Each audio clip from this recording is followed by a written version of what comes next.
ሀገራዊ ምክክር ያስፈለገው የአንድ ሀገር ዜጎች መሰረታዊ በሚባሉ ሀገራዊ ጉዳዮች ላይ ያላቸውን ልዩነት ቁጭ ብለው መክረው መስመር ለማስያዝ ነው። ጦር ሰብቆ ጫካ ከመግባት ይልቅ አዳራሽ፣ በማህበራዊ ሚዲያ ሽብር ከመንዛት ይልቅ የጠረጴዛ ውይይት የኢትዮጵያን ብቸኛ መሻገሪያና የሀሳብ ገበያ የሚካሄድበት የወቅቱ አዋጭ መንገድ በመሆኑ 4000 ኢትዮጵያውያን ለስኬት ሌት ተቀን የአብሮነቷን ኢትዮጵያን ለማበጀት እየተጉ ነው። የአዳራሽ ምክክሩ ምንም አይነት ሀሳብ ቢነሳ ሀሳብና ሀሳብ ተዋጥቶበት እንደሚሰራ ተመካካሪዎቹ በ4 ሳምንት ቆይታቸው ሳቤ ግብራቸውን መስክሯል። የሰከነ ሀሳብ የጎለበተ መደማመጥ ወደፊት ለምትገነባው ለኢትዮጵያ ዲሞክራሲ ስርዓቷ ትልቅ ምሰሶነትን እያዋለደ ነው። ይሄ ምክክር ለመጀመሪያ ጊዜ እንደ ሀገራችን ሲካሄድ ነው። ማንም ደፍሮ ወይ ደግሞ ማንም ባለስልጣን ደፍሮ ወይ ደግሞ የትኛውም መንግስት ደፍሮ እንደዚህ አይነት ምክክር አካሂዶ አያውቅም።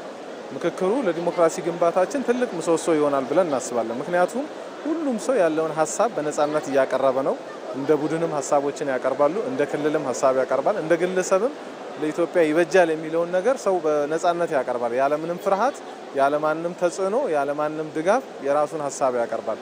ይህ ማለት ደግሞ በኢትዮጵያ ታሪክ ያልተለመደ አነጋገር አካሄድ ስለሆነ ለወደፊቷ ኢትዮጵያ ለምንገነባት ወይ ደግሞ ለምትገነባው ኢትዮጵያ ዲሞክራሲ ትልቅ ምሰሶ ይሆናል ብለን እናስባለን። ምክክሩ በጣም ደስ የሚል ነው። እስከዛሬ ስንጀምርና አሁን ያለበት ኮምፕሊትሊ ዲፍረንት ነው ብዬ ነው የማስበው። መጀመሪያ ትንሽ ኢንቴንስ፣ ሰዎችም በተለያየ መልኩ ሀሳባቸውን ሲገልጹ ከተለያየ ባክግራውንድ ከተለያየ ቦታ የእውቀት ዲፍረንስ ሁሉም ነገር ልዩነት ስለነበረው መጀመሪያ ትንሽ ሰውም ለመተዋወቅ ኢንቴንስ ነበረ። አሁን ግን በጣም ስሙዝ በሆነ መልኩ ነገሮቹም ሪፋይን እየሆኑ መጥተዋል እና በጣም ቆንጆ እየሄደ መሆኑ ነው የሚታየው። በዚህ ጉባኤ ላይ የተወከለ ሁሉም ማለት እችላለሁ ሀሳቡን በነጻነትና ያለምንም መሸማቀቅ የመሰለውንና መሆን ባለበት ልክ የናሽናል ዳያሎግ መርሆችን ተከትሎ ሀሳቡን በደንብ እየገለጸ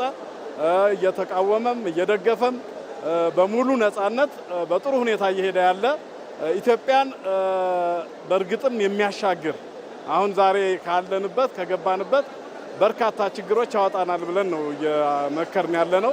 ባጋጠሙን ሀገራዊ ጉዳዮች ላይ ከመነጋገር ይልቅ ኃይልን፣ ለውይይት ከመቀመጥ ኩርፊያንና እንቢተኝነትን መርጠን ስለ ሀገር መግባባት እየናፈቀን ሾተ ላይ ሆነብን ከርሟል።